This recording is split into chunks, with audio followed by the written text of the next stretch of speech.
Sud Radio, l'invité politique, Jean-Jacques Bourdin. Bien, Marine Tondelier, notre invitée ce matin, présidente des écologistes. Bonjour, bonjour secrétaire national. Secrétaire national, exactement. Secrétaire national des écologistes. Et un petit message de service, c'est peut-être notre dernière interview ensemble dans ce studio, parce que j'ai appris que vous arrêtiez bientôt, et je dois vous dire que j'aborde cette interview avec une certaine émotion. Bon, je suis sûre que vous aussi, monsieur Bourdin. Oui, mais moi aussi. Ça me fait plaisir, Marine Tondelier. Effectivement, avec vous, c'est la dernière, puisque j'arrête le 4 juillet. Bien.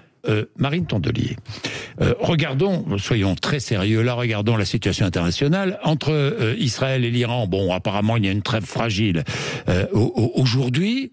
Cessez-le-feu décrété par Donald Trump qui apparemment fonctionne. Vous applaudissez? Vous dites bravo, monsieur Trump? Alors, premièrement, je me méfie de l'actualité parce que, vous voyez, hier, j'étais sur une télé concurrente à Sud Radio. Et quand je suis partie du siège national des Verts, on m'a dit on change tout, va falloir réagir au cessez-le-feu. Et le temps que j'arrive à l'émission, il n'y avait plus de cessez-le-feu. Donc, tout ça est quand même très précaire, mais dès que j'entends le mot cessez-le-feu, je me dis toujours que c'est une bonne nouvelle. La mauvaise nouvelle, par contre, c'est que, on va être assez clair, moi je ne défends ni le régime iranien, ni l'impunité du gouvernement israélien, ni l'unilatéralisme américain. Je défends une chose très simple, le droit international. Et le droit international ne sort pas franchement grandi de cette affaire. Il y a bien longtemps que le droit international est foulé aux pieds par tout le monde. Hein.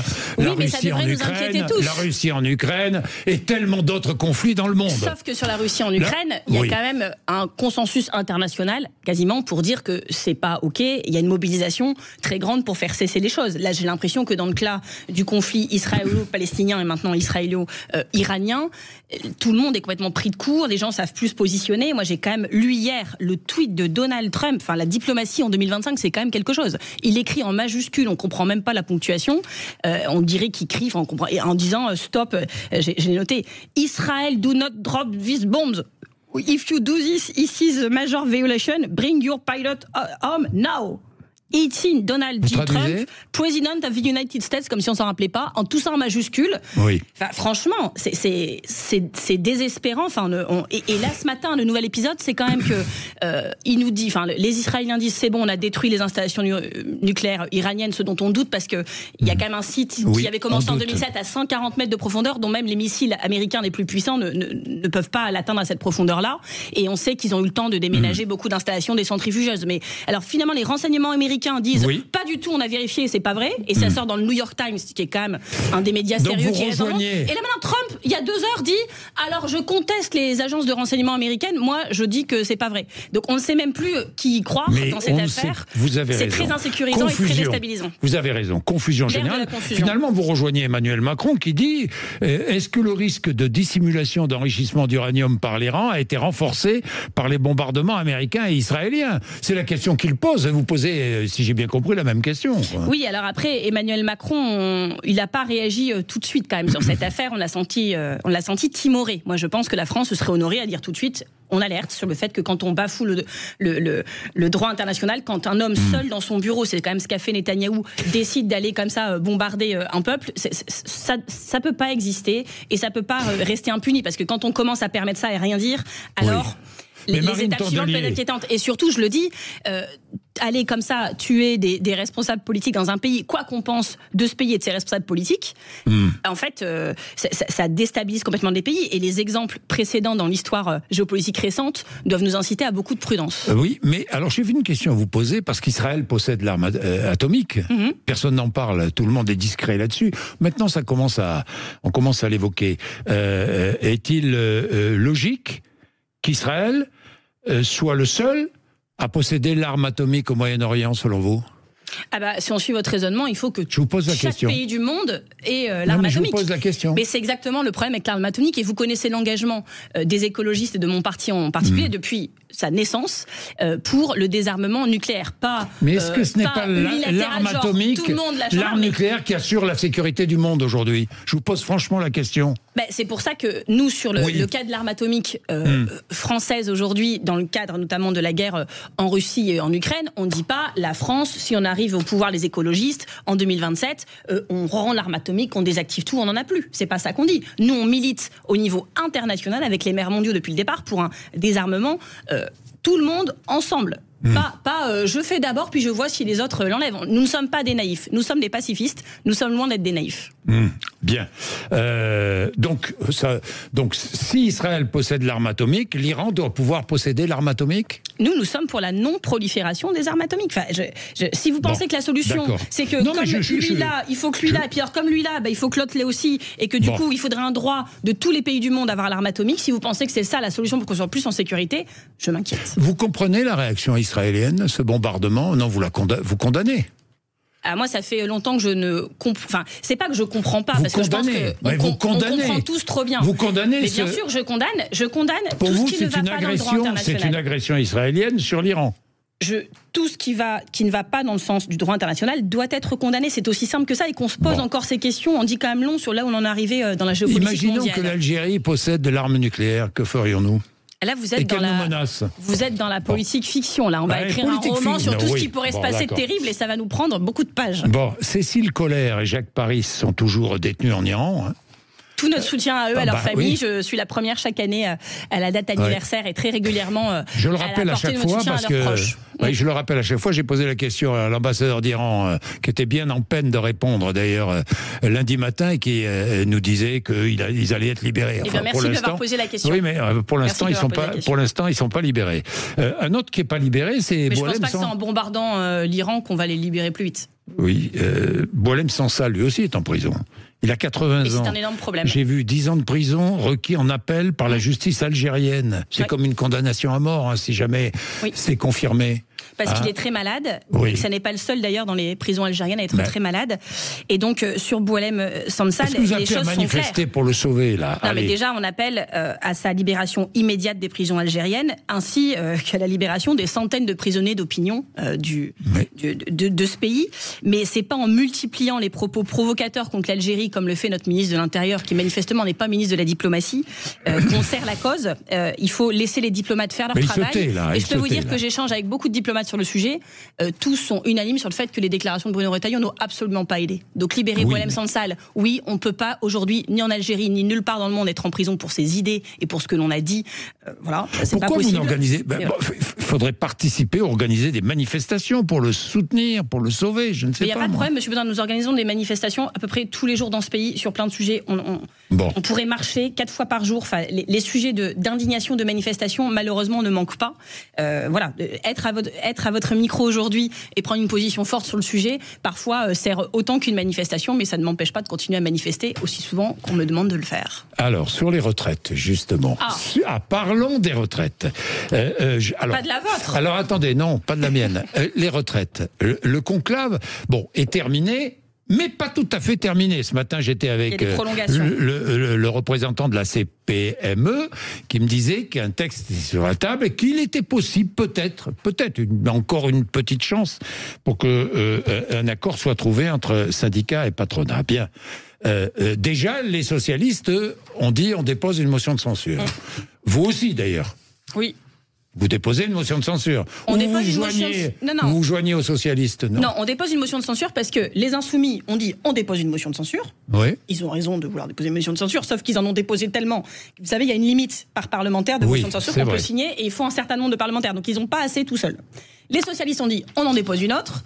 Et donc nous, le groupe écologiste à l'Assemblée, avec le groupe communiste et ultramarin, ont décidé d'en proposer une commune qui permettrait aux 4 groupes de signer la même, parce qu'on en a marre de se donner en spectacle, et que si tout le nouveau Front populaire pouvait signer la même motion de censure et donc la voter ensemble, ce serait peut-être mieux que 12 qui votent celle-ci, 24 qui votent celle-là. Est-ce que ça va être le cas ? Il y aura une seule motion de censure commune ? Le groupe écologiste s'y emploie. Et je trouve qu'ils ont raison de mettre un peu d'énergie à cet endroit-là. Non, mais pourquoi déposer une motion de censure ? C'est quoi ? C'est pour exister ? C'est quoi ? C'est pour laisser les partenaires sociaux. Vous nous prêtez de mauvaises intentions. Marine Tondelier, laissez les partenaires sociaux encore discuter, et vous verrez après.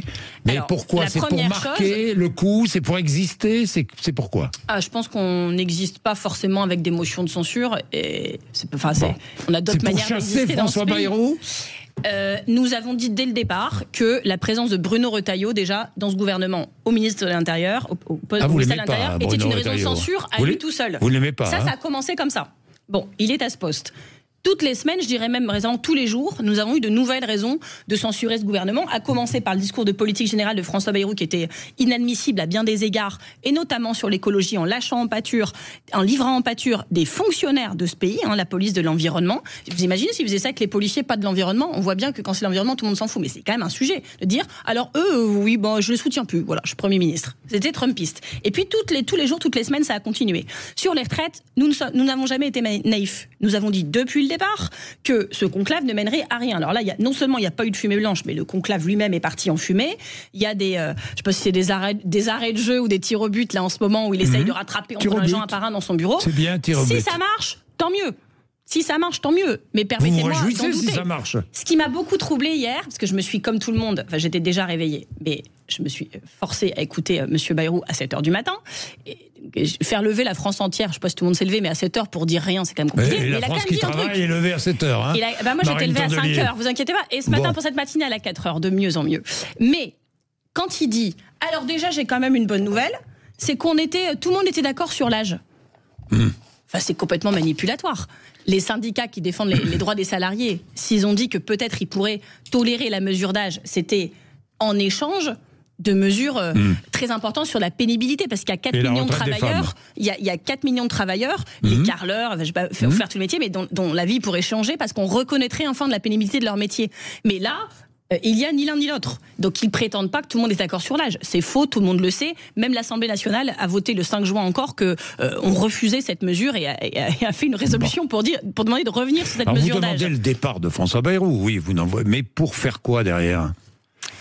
Ça c'est le problème d'Emmanuel Macron, excusez-moi. Oui. Nous avions une solution proposée après les législatives du 7 juillet. Il a fait tout bon Gaulois réfractaire qu'il est de l'opposition tout l'été, parce qu'il voulait protéger le système, sa politique, et celles et ceux que sa politique protège, c'est-à-dire pas moi, pas vous, et pas ceux qui nous écoutent. Et donc, il a voulu à chaque fois vraiment que son empire perdure, donc il a tout fait pour qu'il n'y ait pas d'alternance, alors qu'une grande majorité des Français de ce pays, pas juste ceux qui ont voté pour nous d'ailleurs, il y en a qui n'ont pas voté pour nous, et il y en a qui n'ont pas voté du tout. 70% des Français voulaient un changement de cap politique. Vous avez l'impression qu'il a changé le cap ? Moi j'ai l'impression que c'est durci. Mais Marine Tondelier, un an après, votre solution, elle tombe un peu à l'eau, parce que vous avez une réunion le 2 juillet, un rassemblement à gauche pour discuter d'une candidature commune de la gauche à l'élection présidentielle. Mais mélangez pas tout, c'est bien l'objectif. Comment c'est pas pareil ? C'est pas pareil. Vous rigolez ou quoi ? Non, je ne rigole LFI ne viendra pas. LFI ne viendra pas. Ça ne fait pas rire non plus. Oui, mais bon. Non, mais il y a deux choses. Le Parti communiste, on ne sait même pas si le Parti communiste viendra. J'ai rendez-vous au téléphone avec Fabien Roussel dans les heures qui viennent. Sachez-le. Glucksmann viendra ou pas ? Mais vous voulez tout savoir, on n'est pas dans une émission de télé-réalité, vous verrez. Mais juste, je veux tout savoir, parce que les Français veulent savoir, Marine Tondelier. Si Emmanuel Macron décidait de nommer un ou une première ministre de gauche ou écologiste, il va de soi que nous nous mettrions tous autour de la table pour trouver une solution, et que celles et ceux qui ne viendraient pas à la table seraient jugés sévèrement. Parce qu'on ne peut pas dire non, mais moi je ne suis pas exactement d'accord avec lui, donc du coup on n'y va pas du tout. Ça serait incompréhensible. Ça, c'est le premier truc. Si ça arrive, je fais confiance à l'intelligence collective, même s'il faudra aller la chercher loin et ramer un petit peu, on y arrivera. Je vais vous dire, quand je vois ce qui se passe dans la majorité présidentielle, il n'y a pas de leçon de crédibilité ou de cohésion à donner, aucune. Ça, c'est pour s'il y a un changement de gouvernement. Pour ce qui est de 2027, moi, les choses sont très très claires, et d'ailleurs ça a été voté ultra majoritairement par notre mouvement au dernier congrès. Nous voulons l'union la plus large possible. Pourquoi ? Parce qu'il y a un an, au moment du nouveau Front populaire, on a été capable d'un seul homme, d'une seule femme, nous et nos électeurs, nos sympathisants, de nous mobiliser parce qu'on pensait que l'extrême droite pouvait arriver à Matignon. Expliquez-moi pourquoi, un an plus tard, on n'en serait pas capable parce que l'extrême droite est capable d'arriver à l'Élysée. Ce serait incompréhensible. Mais vous n'en êtes pas capable aujourd'hui. Je pense que certains n'ont pas envie. Oui. Je ne pense pas que les gens n'en soient pas capables. Ils l'ont déjà dit d'ailleurs. Je ne pense pas qu'ils en soient capables. Je pense que, vous savez, l'antifascisme, j'entends tout le monde en parler à gauche, ça a l'air évident pour tout le monde, c'est pas de la rhétorique, c'est des actes. Il faut être cohérent. Si on dit « je pense que l'extrême droite est un énorme sujet pour le monde, l'Europe et pour la France », la suite logique c'est « et du coup, je vais adopter la seule stratégie possible pour les battre en France ». Alors, est-ce que ça veut dire tout concéder, etc. Non, il y a des discussions qui seront peut-être dures, mais menons-les. Gouverner, c'est dur. Mais par contre, je le dis, ce serait incompréhensible et jugé très durement que les gens, au nom du bal des égos ou de je sais pas quoi, disent non, mais moi je reste tout seul, et puis qu'il y a un truc au milieu que nous on va construire de toute manière, et j'appelle tout le monde, et spécifiquement Place Publique et la France Insoumise, à venir. Raphaël Glucksmann, je lis ce qu'il a écrit, je vous dis ce qu'il a dit. Nous ne ferons pas d'offre politique commune, d'accord de gouvernement ou de campagne présidentielle avec LFI. Bon, déjà... Là, c'est clair. Il devrait être content que Jean-Luc Mélenchon ne vienne pas, alors. Donc, il n'a plus d'excuses. Oui. Jean-Luc Mélenchon a dit qu'il ne viendrait pas. Est-ce que d'abord, vous dites la même chose que Glucksmann? Non. Est-ce que vous... Non, parce que, alors moi, je ne vais pas... Vous êtes prête à la présidentielle à vous allier avec LFI. Je ne vais pas vous faire une thèse aujourd'hui sur ce que je pense ou pas de Jean-Luc Mélenchon. Je pense que tout le monde l'a bien compris. Mais, Mais je pense qu'on ne peut pas réduire... Qu'est-ce que vous pensez de lui? Moi, j'ai été très fâchée contre lui à de multiples reprises. Et d'ailleurs, à chaque fois que je l'ai mis à votre antenne ou à une autre, ça m'a valu une volée de bois vert. Et je m'en fiche. Quand les gens déconnent, quand on n'est pas d'accord, on a quand même le droit de se le dire dans ce pays. On ne met pas la poussière sous le tapis. Après, on n'a pas besoin de passer ses journées à réserver. On n'a pas besoin de passer ses journées à réserver ses pires attaques aux gens de son camp. J'en vois autour de moi qui sont plus occupés à tacler la gauche tous les jours qu'à aller s'occuper de l'extrême droite. Et ça, j'ai aussi un problème avec. Donc, voyez-vous, je dose mon effort. Ça veut dire que Jean-Luc Mélenchon n'attaque pas l'extrême droite. Non, je parle c'est un allié objectif. Je parle pas que de lui. Vous faites une obsession sur lui. Il y a des gens à gauche qui passent plus de temps à taper sur d'autres gens à gauche que taper sur l'extrême droite. Ce n'est pas mon cas. Ça ne m'empêche pas d'être heurté, choqué, triste et désespéré parfois par certaines choses que j'entends. Ensuite, la France Insoumise, il y a quand même 22% de personnes qui ont voté pour elle aux dernières présidentielles. Et ces personnes-là, peut-être parfois aussi sont choquées, heurtées, déçues. Ça se voit dans les sondages d'opinion. Et donc, quand j'entends, par exemple, certains dire les électeurs IFI, par exemple, ils ont été au rendez-vous du Front républicain en juillet dernier, bien plus que ceux du centre ou de la droite. Ça dépend des endroits. Enfin, oui. Bon, ça on va pas. Mais l'effort a été fait, et moi je me rappelle de ça. À un moment, vous savez, dans les moments de basculement de l'histoire, il y a des choses qui comptent et d'autres qui comptent un peu moins. Et ça compte. Donc moi, je ne suis pas d'accord avec Jean-Luc Mélenchon sur beaucoup de choses, mais je le dis. Le combat qu'on a mené pour empêcher l'arrivée de l'extrême droite au pouvoir doit dépasser tout. Vous êtes prête? Ça veut dire d'être très ferme sur les valeurs. Ça veut dire d'être très exigeant envers nous-mêmes et d'arrêter les provocations inutiles. On n'a pas le temps et pas d'énergie à perdre avec ça. C'est-à-dire vous et êtes se mettre au travail. prête à une candidature commune à la présidentielle avec LFI? Je pense que le 2 juillet, oui ou non, il devrait venir à La Réunion. Moi, si je devais voter à la primaire, si elle existe, je ne voterai pas pour le candidat insoumis. Je pense qu'il ne gagnera pas au deuxième tour. Et moi, ma priorité, c'est de battre l'extrême droite au deuxième tour, parce qu'on veut gagner vraiment et mettre en place nos politiques. Je répète ma question. Je pense qu'une vous êtes prête à passer un accord électoral à la présidentielle avec LFI? Je l'ai fait aux législatives il y a 1 an.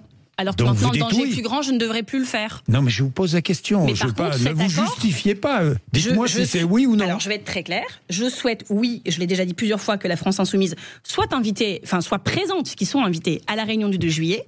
Je souhaite qu'ils s'inscrivent dans ce cadre commun. Je ne voterai pas, pour ma part, pour une candidature insoumise, pour qu'elle soit notre représentante à tous, parce que je pense qu'elle peut arriver au deuxième tour, mais qu'elle ne peut pas le gagner. Les sondages le montrent très très clairement. Quand Jean-Luc dit il y aura une magie de deuxième tour, c'est pas David Copperfield la présidentielle, donc ça ne marchera pas. On voit, c'est la pire candidature possible pour le deuxième tour, et donc je ne souhaite pas que ce soit eux, mais peut-être que le destin décidera autrement. Mais je pense qu'ils ont tort par principe de refuser ça, parce que leurs électeurs sont très unitaires et ne comprennent pas. Pour résumer votre position, primaire. Et ensuite, le candidat soutient au candidat qui sortira de la primaire. Ou la candidate, oui. Pardon, le candidat. Vous avez Clémentine Autain à votre antenne qui a dit qu'elle était candidate. Si vous dites-le, elle croit que vous parlez pas d'elle. Je sais. Mais bon, donc alliance électorale avec LFI. Alliance électorale et surtout sur un programme travailler ensemble. Qui, sur certains sujets qui leur sont parfois et à juste titre reprochés, sera extrêmement clair, ferme et précis. Dites-moi, et à Paris, au municipal, il y aura alliance? Alors, à Paris, j'étais au meeting de lancement de David Béliard. Pas spécifiquement. J'étais au meeting de David Béliard lundi soir. La ligne de David Béliard est à Paris exactement la même que moi au niveau national. Il dit...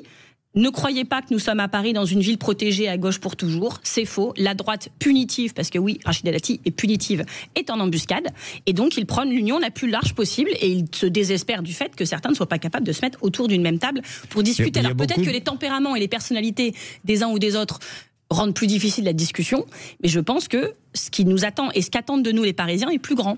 Et vous avez aussi un homme qui... commence à faire parler de lui, et Dominique de Villepin. Ah, Dominique de Villepin, très bien. Oui, homme de gauche. Alors, homme de gauche jusqu'à ce qu'il nous parle de la retraite et de l'économie, quand même. Précisons. Non, il n'est je pas dis homme ça de comme gauche. ça, je dis homme Vous de savez ce gauche. que je pense de Dominique de Villepin? Allez-y, dites-moi. Je l'ai rencontré et on a échangé avec beaucoup d'intérêt parce que j'ai vu à quel point il avait pris des risques en disant des choses qui sont courageuses mais qui ne devraient pas être courageuses, qui devraient être logiques, genre le respect du droit international. Et donc ça m'intéressait de discuter avec lui. Et je lui ai dit, j'ai la sensation que vous êtes exactement au même endroit que quand j'étais petite et que je vous entendais sur la guerre en Irak tenir des propos extrêmement courageux qui ont singularisé la France sur la scène internationale et qui ont vraiment été un moment de révélation pour la décision de Jacques Chirac. Un moment de révélation et de fierté. Et donc, vous dites aujourd'hui la même chose et vous vous faites accuser d'islamo-gauchisme, je sais pas quoi. Et donc j'ai dit, c'est quand même la preuve que tout a glissé, que tout a vrillé, parce que vous êtes au même endroit. Mais comme les gens, il y a des gens de gauche qui sont arrivés à droite, il y a des gens de droite qui sont arrivés quand même très à droite, voire à l'extrême droite. On a quand même le président du parti Les Républicains qui a rejoint l'extrême droite des années législatives. Et donc vous n'avez pas bougé d'un iota, mais vous êtes considéré comme à gauche. C'est quand même intéressant. Mais non, ces propositions économiques et sociales ne sont pas de gauche. J'ai vu qu'il commençait à parler un peu d'environnement. Je m'en félicite, en disant d'ailleurs, ça m'a fait rire, les insoumis, les socialistes qui nous donnent pas des leçons d'écologie. Moi, j'ai vu certains votes quand même dans les dernières semaines qui m'ont fait énormément tiquer, sur la 69, sur les ZFE. Enfin, franchement, je vous le dis, il y a quelques années, au même micro, vous m'auriez dit, mais Madame Tondelier, il n'y a pas besoin de parti écologiste, tout le monde est écologiste, ma bonne dame. Vous m'auriez dit ça. Je vous aurais dit oui, bon, on verra. Bon, bah là, on a vu qu'on pouvait, à un moment, pour défendre l'écologie, compter à peu près que sur un seul parti, les écologistes. Alors, un dernier mot. Je suis désolé de revenir à Jean-Luc Mélenchon, mais comme il fait l'actualité je sais que ça vous fait plaisir. Mais non, c'est pas que ça me fait plaisir. Qu'est-ce que vous voulez que je vous dise, moi? Vous avez parlé de la francophonie. Bah oui, il veut rebaptiser la langue française en langue créole. J'ai pas très bien. Enfin, j'ai compris le fond, mais en même temps, je comprends pas bien sa conclusion. Vous comprenez, vous? Il dit, si mes souvenirs sont bons, qu'il y a 27 pays. Oui. Moi, je suis pas son avocate et je suis pas sa porte-parole. Non, mais d'accord. Mais c'est vrai qu'il y a 27 pays qui parlent le français dans le monde et que dire c'est la langue française, genre de la France, ça peut paraître s'accaparer cette langue-là. Et puis l'héritage. Pourquoi le français est autant parlé dans le monde, c'est aussi un héritage de la colonisation. Et donc, on peut pas faire comme si c'était juste une fierté et que c'était cool. Il y a quand même des choses derrière. Donc, je pense que il y a ces messages-là derrière et qui sont des questions qui existent. Alors, peut-être qu'au moment de la guerre en Iran et tout, on peut se dire est-ce que c'est le moment. Mais je pense pas qu'il fasse ça pour lancer une polémique. Il a invité un colloque qui est organisé depuis bien longtemps. Il donne son avis. Il en a encore le droit. Et donc, Mélenchon, je suis pas toujours d'accord avec lui, mais je pense pas que ce qu'il a dit hier mérite la polémique de l'année. Voilà. Bien, merci beaucoup, Marine Tondelier. Merci d'être venue nous voir et merci encore. Et bel été à tous vos auditeurs. Merci beaucoup, merci. Buvez, hydratez-vous, il va faire chaud aujourd'hui. Il est 8h56.